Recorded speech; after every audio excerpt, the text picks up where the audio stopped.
हॉस्पिटलने दिले आणखी 2 बालकांना जीवनदान। जव्हार मोखाडा येथील दाम्पत्याला काही दिवसांपूर्वी जुळे अपत्य झाली, पण जन्मताच या बालकांचे वजन अवघे 800 ते 900 ग्रॅम एवढे असल्यामुळे या बालकांची वाचण्याची शक्यता खूप कमी असताना नाशिकमधील निमाणी परिसरात असलेल्या आयुष बाल रुग्णालयात गेल्या काही दिवसांपूर्वी 5व्या मजल्यावरून पडलेल्या लहान बालकाला वाचवण्यात यश आले होते। यानंतर जव्हार मोखाडा येथील आणखी 2 जुळ्या जन्मतः अत्यंत कमी वजन असलेल्या लहान चिमुकल्यांना व्हेंटिलेटर आणि काचपेटीद्वारे जीवनदान देण्यात आयुष रुग्णालयाच्या डॉक्टरांना यश आले आहे। याबाबत अधिक माहिती बालरोग तज्ञ डॉक्टर संदीप पाटील आणि मनीष अमोडकर यांनी दिली। नमस्कार, मी डॉक्टर संदीप पाटील, बालरोग तज्ञ, आयुष हॉस्पिटल नाशिक। ह्या 17/5/2024 रोजी भास्कर गावित यांचे वाईफचे जव्हार येथे डिलिव्हरी झाली। त्यांना दोघे जुळे झाले, परंतु बाळ हे दोघं खूप प्रीमॅच्युअर होते। त्यांचे वय जस्टेशनल एज फक्त 26 ते 27 आठवडे एवढेच होते आणि वजन 800 आणि 900 ग्रॅम प्रत्येकी होते। त्यांची डिलिव्हरी झाल्या दोघा बाळांना भरपूर दम लागत होता, कारण त्यांचे फुफ्फुस हे पूर्णपणे तयार झाले नव्हते। त्यामुळे तेथील जे मेडिकल सुपरिटेंडेंट डॉक्टर महाले आणि बालरोग तज्ञ तिथले बालरोग विभागाचे प्रमुख डॉक्टर कावळे यांनी माझ्याशी संपर्क साधला आणि त्यांनी बाळाचे सिरियस कंडिशनबद्दल माझ्याशी चौकशी केली आणि डिस्कस केले आणि त्याच्यानंतर त्यांना व्हेंटिलेटरची गरज असल्यामुळे आपल्या आयुष हॉस्पिटलमध्ये रिफर करण्यात आले। आपल्या आयुष हॉस्पिटलमध्ये जी महात्मा फुले योजना आहे, जन आरोग्य योजना, त्याच्या अंतर्गत पूर्णपणे आपण सर्व बाळांचे फ्री ऑफ कॉस्ट, नवजात शिशूंची फ्री ऑफ कॉस्ट ट्रीटमेंट करत असतो आणि त्याच संदर्भात त्यांनी आम्हाला ह्या बाळांची पूर्णपणे फ्री ऑफ कॉस्ट ट्रीटमेंट योजनेअंतर्गत व्हावी अशी रिक्वेस्ट केली आणि बाळांना आमच्याकडे उपचारार्थ पाठवण्यात आले।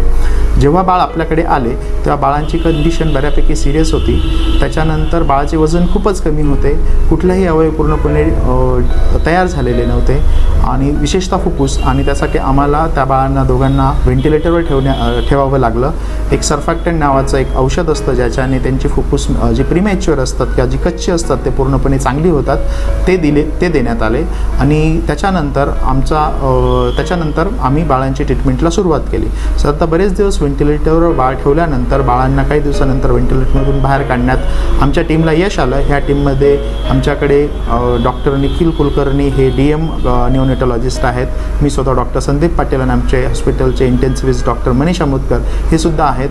आता आमच्या साधारणतः 1 ते 1.5 महिन्या आम्ही त्या बाळांसाठी पूर्णपणे प्रयत्न केले आणि त्या बाळांना पूर्णपणे आपण धोक्यातून बाहेर काढले आणि साधारणतः आज आम्ही त्या बाळांना डिस्चार्ज करत आहोत आणि ह्या बाळांना ह्या 1.5 महिन्यानंतर डिस्चार्ज करताना आम्हाला अतिशय आनंद होत आहे। श्रीयुत महाले सर जे जव्हारचे मेडिकल सुपरिटेंडेंट आहेत, श्रीयुत कावळे सर जे बालरोग विभागाचे प्रमुख आहेत जव्हारचे, आणि तसेच करण सर, डॉक्टर करण हे जे इंटेन्सिव्हिस्ट आहेत जव्हारचे आणि तेही स्वतःही बालरोग तज्ञ, त्यांचे आम्ही आभार मानतो, कारण त्यांनी आम्हाला ह्या अतिशय ट्रायबल भागातल्या अतिशय गरीब बाळांना योजनेअंतर्गत फ्रीमध्ये ट्रीटमेंट करण्याची त्यांनी आम्हाला संधी दिली। याबद्दल त्यांचे मी खूप आभार मानतो आणि थँक्यू। नमस्कार, मी डॉक्टर मनीष अमोदकर, आयुष हॉस्पिटल।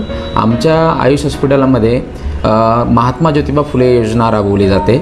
महात्मा ज्योतिबा फुले योजनेअंतर्गत आपण आपल्या हॉस्पिटलमध्ये सर्वांना जे पण न्यूबॉर्न बेबीज असतात, म्हणजे जे जस्ट जन्मलेले जे बाळं असतात ते बऱ्याचशा खेड्यांमधून, आजूबाजूच्या खेड्यांमधून, जव्हारमधल्या पाड्या वगैरेमधून आलेले जे बाळं असतात त्यांना जन्मतः नंतर जे कॉम्प्लिकेशन होतात, जे कमी दिवसाचे बाळं असतात त्यांना लगेच उपचाराची गरज असते, तर त्यांना आपण सर्व मोफत उपचार महात्मा ज्योतिबा फुले अंतर्गत आयुष हॉस्पिटलमध्ये आयुष हॉस्पिटल नाशिक येथे मोफत उपचार दिले जातात।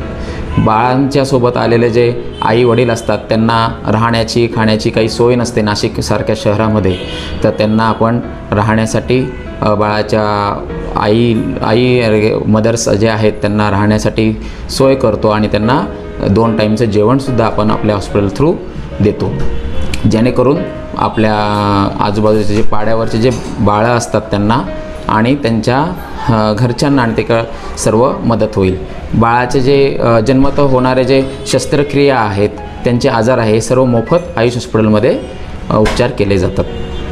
या डॉक्टरांनी, स्टाफ लोकांनी बाळाची खूप काळजी घेतली।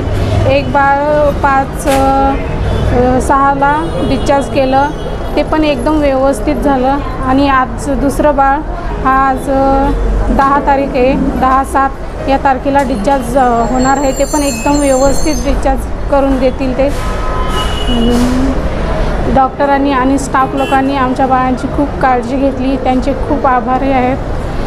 जेवणाचं इथे पण फ्रीमध्ये होतं आणि राहण्याची पण सोय एकदम फ्रीमध्ये होती. त्यामुळे डॉक्टरांची आणि स्टाफ लोकांची मी खूप खूप आभारी आहे. धन्यवाद. माझे नाव भास्कर पांडू गावित, राहणार जव्हार मोखाडा. माझी मिसेस 17/5/2024 रोजी जव्हार येथे कॉटेजला डिलेवरी झाली असून ते बाळांचं वजन खूप कमी होतं. त्याच्यामुळे तिथल्या सरांनी आयुष हॉस्पिटल नाशिक येथे सरांशी संपर्क साधून उपचार घेण्यासाठी सांगितले. इथे आल्यानंतर आयुष हॉस्पिटलमधील डॉक्टर्स, नर्स यांनी बाळांची व्यवस्थित काळजी घेऊन त्यांना व्यवस्थित केलं आणि ते पण सर्व फ्री. राहण्याचा पण खर्च नाही, जेवणाचा पण खर्च नाही. सगळे उपचार मोफत झाले आणि बाळ व्यवस्थित आहे. साधारण इथे 2 महिने ॲडमिट होते. 2 महिने काचेच्या पेटी? हां, NICUमध्ये 2 महिने होते. हां, आज बाळाची परिस्थिती व्यवस्थित आहे आणि आज डिस्चार्ज आहे. सपनों से हर घर सजाएंगे, रॉकरी अप्लायंसेस ले आएंगे, प्लास्टिक हाउसहोल्ड लाएंगे, प्रेजेंटेशन आर्टिकल्स ले आएंगे. Sony gifts, Shalimar, Nashik.